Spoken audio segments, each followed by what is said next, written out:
What's up guys, welcome back to the Run with Jay channel. So in this video I'll be giving some tips and advice on logistics for this year's 2021 New York City Marathon. After the Chicago Marathon tips and advice video, I had viewers reach out saying that they thought it'd be a great idea to do a logistics video on this year's New York City Marathon as well for people that are not from there. So I'm originally from New York City. I grew up in the Bronx, so shout out to all of my people in the Bronx.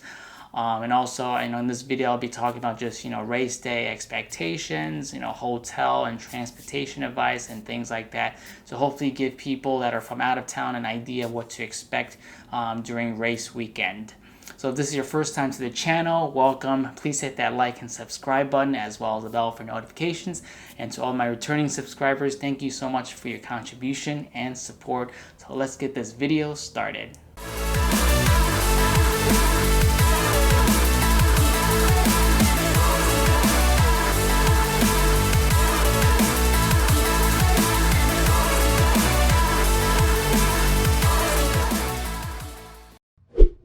So this year's New York City Marathon will be the 50th anniversary, so it's expected to be a big one. The 2019's race had about 53,000 runners, but this year due to COVID, the size was cut down to about 33,000. So about 60% capacity due to New York City mandates. It's still expected to be a great race. So I know a lot of people in New York, the runners, they've been really itching for this race to happen again. So we're finally back, and it's going to be an amazing event. So I'm really looking forward to it. I'm sure everybody that's running the race is looking forward to it as well. Hopefully, the people in New York City will show up and represent their city and support all the runners out there during race day. So, for those that have never been to New York City is one of the best cities in the world, people may consider. It's just full of people on this small island. And the great thing is, if you want to go anywhere within the city limits, you can pretty much get there by train. It's relatively cheap compared to Uber or, taxi. And driving is also an option, but it is, you're going to hit traffic, and it's inevitable for a big city like New York. So I highly recommend using public transportation just to get around the city. It's much easier and a lot quicker and cheaper as well. And especially during race day weekend, you can imagine the influx of people that will be coming to the city. So traffic will be a nightmare if you're driving. So, stick with public transportation. The subways will probably be crowded as well because of the people. So, just expect that before you arrive in the city. So as usual for big city marathons or any marathons in usual, hotels will be very expensive around the area during that time, because they know that the marathon will be taking place. So a lot of people will be coming from out of town. So they usually jack up the price, which makes it, not feasible for a lot of budget conscious people that are coming to the city. And, the finish line is around Central Park. So if you want to, get in the hotel room around that area during that time, good luck. You're gonna have to pay for an arm and a leg to get some of that hotels that are literally across from Central Park, and those are usually really fancy hotels, so you'll expect to pay up $600 a night even just to stay there. So there are budget conscious places that you can stay, such as further north by above, maybe like around Harlem, or even Upper East Side or Upper West Side, so somewhere above the 100th Street. So New York City is basically is a city that goes from numbered streets all the way from the bottom all the way to the top. So it goes from smaller to top, and then from left right it goes west, where the highest number of avenues, to the east, where it's the lowest number of avenues. So you'll have, for example, First Avenue on the east side of Manhattan going all the way to the 12th, on the west side. So left and right is going to be avenues. North to south will be all street numbers pretty much. So as far as hotels, you look for options out there that's not around Central Park where the race will be taking place. Another option is to look to the other boroughs such as Queens or Brooklyn. They might be a little bit cheaper. Also, you could stay in New Jersey, which probably is the cheapest option, but that also requires you getting over to the city or Staten Island for the beginning of the race, which could incur additional travel time. And as expected, New York Road Runners, the group that hosts New York City Marathon, recommends that you don't take any private transportation to the race because the roads will be closed over, in Staten Island. So they highly recommend taking one of the approved, methods of transportation to get to the starting line. So they should have sent this communication out already to all the runners, and you probably had to choose whether you wanted to take a bus that leaves from the New York Public Library, that's pretty much in central Manhattan, or you could take the Staten Island Ferry, which they just take you to Staten Island where the race begins. With COVID, you have to be careful this year because a lot of the restrictions. So you have to be wary of that. I mean, if you're staying in Manhattan, I would recommend staying somewhere by the trains that do take you to Staten Island Ferry. So that'll be the 1 red colored train, or maybe the 4 to 5 green colored trains that will take you to Bowling Green, the station before the ferry, where you can just walk there in about 6 to 7 minutes. The 1 train takes you pretty much straight to the Staten Island Ferry terminal. So, if you're living or staying by there, that's another great option. So like I said, try looking around for the boroughs around New York City. It might be a little bit cheaper, or you can always, stay at Airbnb. Hotels will be more expensive, especially during that time of the year. So, or if you have relatives or friends that it's probably the best idea right now to give them a call to let them know you're coming. Maybe you could just sleep on your bed for a day or two. So if you haven't already planned your hotel and lodging, then it's definitely you have to do it pretty soon because everything is getting booked up pretty fast. Now, transportation-wise, I did mention before that New York Roadrunners recommends that you use one of their preferred method of transportation. They should have sent an email already with time slots if you wanted to take the bus or take the ferry. The Staten Island area of the starting line will be closed to regular traffic, so you're not going to be able to get in through that way. So they highly recommend you take the approved mode of transit, which they should have already sent you an email for that you should have selected already.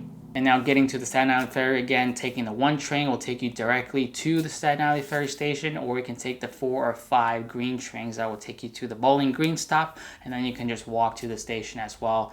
That's the stop where you usually go to the Statue of Liberty, the Bowling Green, so it's pretty much very close to the water. If by all means you do have to take a car, you could probably, best bet is to drop you off somewhere in one of those train stations and you just take it the rest of the way. I promise you it'll be much easier.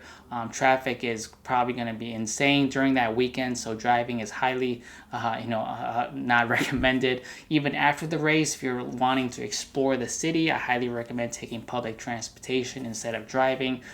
It's just going to be crazy with all the traffic and road closures and events going on. So subway is probably the best option to get around New York City. So if you're flying into New York City, there's pretty much 2 airports that most people fly into. One, you have LaGuardia Airport, which is located in Queens.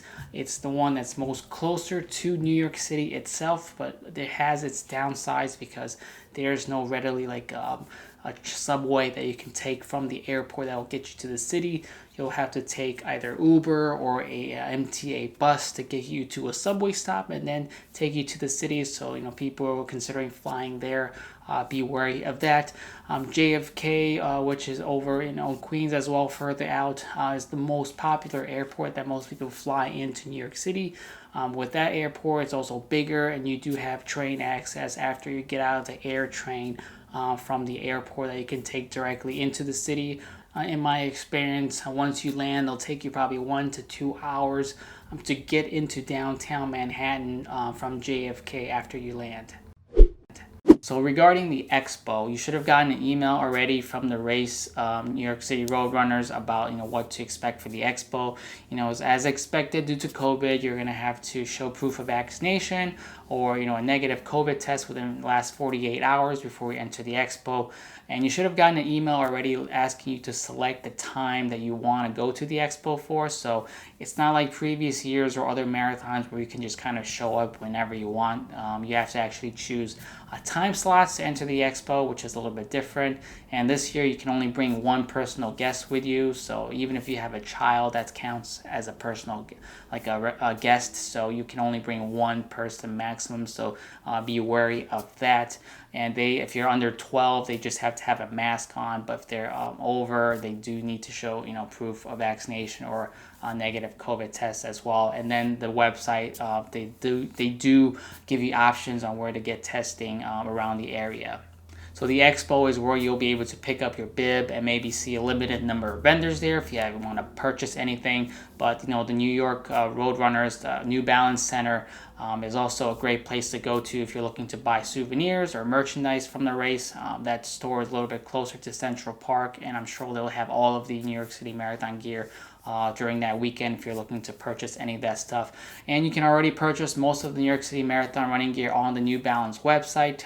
They've already advertised that stuff for months now, so all that stuff is readily available to purchase online if you want to. The sizes are selling out pretty fast, so if you want to purchase some of the gear or finisher gear, be sure to get and buy them right now before they're gone. I'm not sure how much stock will be left during actual race day at the the run center, but to be safe, I would purchase them ahead of time online. So the location of the expo will be the Jacob Javits Center. That's located in halls 3B and 3E. That's around 11th Avenue at West 35th Street, so it's on the west side of Manhattan. So runners, again, you'll have to show proof of vaccination to enter or a negative test within the last 48 hours, and you'll be assigned a time slot, which you should have already selected to be able to enter the expo during that time. And for runners that are not vaccinated or can't show proof of vaccination, they will provide you with probably an email later on where to pick up your bib and information outside of the menu in a later time. So the Jacob Javits Center is also accessible by subway, and the closest station is the 34th Hudson Yard station on the 7 train line. Also nearby is the 34th Penn Station, which you can access via the 1, 2, 3, A, C, or E trains, as well as Amtrak, the Long Island Railroad, and New Jersey Transit. So there's an app that you can download that tells you pretty much everything about the New York City subway, as well as maps and how you can get to one station from another. So that's another thing to keep in mind. Another thing to keep in mind is you will have to wear your masks when you're not inside your racing corral, or when you're not beginning, or starting your race outside of the areas, even in the areas where runners wait, you're required to have your masks on. Even after the race, they will pretty much hand you out a mask if you don't have one. So the race this year will be on November 7th, 2021, which is a Sunday. Usually around that time, New York City is pretty chilly in the morning. So, it's highly recommended that you bring maybe a throwaway or donation, kind of just like a sweater or a pullover that you can kind of just drop off before the race. A big thing this year is they're not offering drop off on the day of the race at the starting line. So if you wanted to do a drop off bag, you're going to have to use the approved bag that you pick up at the expo and drop it off the week before the actual race near the finish line at Central Park. There will be an area there where you can drop it off. And then you'll get it after the race, but there is no actual race day bag drop off, so be wary of what you want to bring with you or you want to collect after the race. So make sure you're prepared for that if you're wanting to do a bag drop. And like I said before, it might be chilly, so since there's no bag drop, you might consider wearing something cheap like a sweater or a really old pullover, like a zip jacket or something that you would just toss away, throw away before the start of the race, because you're not allowed to drop off anything during that time. And again, with after the race, unlike previous years where you can meet up with family and things like that, this year unfortunately there is no family meetup after the race or in Central Park. They are advising people to leave the park and meet up with their family and friends elsewhere, which is a shame. It's usually a place where you're super excited after finishing a marathon. You want to celebrate with your family and friends, but unfortunately, you're going to have to walk a little bit further and out of the park in order to celebrate. But I assure you, there will be tons of people around the city, showing their medals, and so it'll be a whole celebration for everyone during that weekend. And after the race, you'll get a really nice poncho that's waterproof and help you keep yourself warm. So that's another nice gift that you'll have to keep yourself warm if it's really cold that day. But expect to walk probably a mile once you finish the race, just to get out of the finish area to meet your family. So Central Park, they advise around the finish area is not the place that you should advise your family to meet you at. And also to keep in mind with the recent mandates in New York City, even after the race or before the race, some restaurants are implementing vaccination proof. So be sure to have your vaccination card with you if you wanted to dine in some of the restaurants in New York City. I know maybe some restaurants are not requiring this, but it's great to have in case you're not allowed in the restaurant because you're not vaccinated. So be sure to have that information with you and just keep that in mind if you're looking to dine in or eat out in restaurants before or even after the race. And usually for the New York City Marathon, there will be an app that you can download on your smartphone for like Android and Apple. But this year I have not seen it released yet in the App Store. Usually it's the TCS New York City Marathon app. I have reached out to the race team about having an app for this race. They haven't responded yet, so I'll update the comments and description down further regarding the app information as I hear them. But maybe they will release it as sooner or closer to the race, and that's the app that will give you information regarding the course. Where you can have water stations, and it's also the app where spectators or family members can track where you are on the course. So it's a really nice app. And for Chicago, they had the same Chicago Marathon app, which was very useful. It had a countdown, told you where to get pictures, so where you can track. Give you idea where it's live on TV. So there's a ton of information on these apps, and it's super useful. So I expect New York City Marathon to release an app as well, since it's probably one of the biggest marathons in the world. So why wouldn't they? So more information to come on the app, but look out for that if you're wanting to download it. I personally, for some reason, have not been able to see it in the App Store, but maybe they'll be releasing it in the upcoming days. So that's basically it in terms of logistics. If I did miss anything, and viewers, if you think of something, please feel free to leave them down below. If you guys have any other comments or questions, please leave them down below as well. I'm super excited and looking forward to this race, the 50th anniversary and I guess rebirth of the New York City Marathon. If you guys are going to be running the race, I wish you good luck. Hope you guys do great and get your personal bests on that race. If you guys are spectating, thank you so much for coming out and cheering your friends, fellow runners on during this race. We'll definitely need it, and I can't, wait to see all of you guys out there.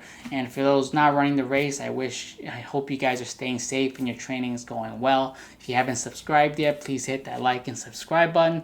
But other than that, I'll talk to you guys on the next run.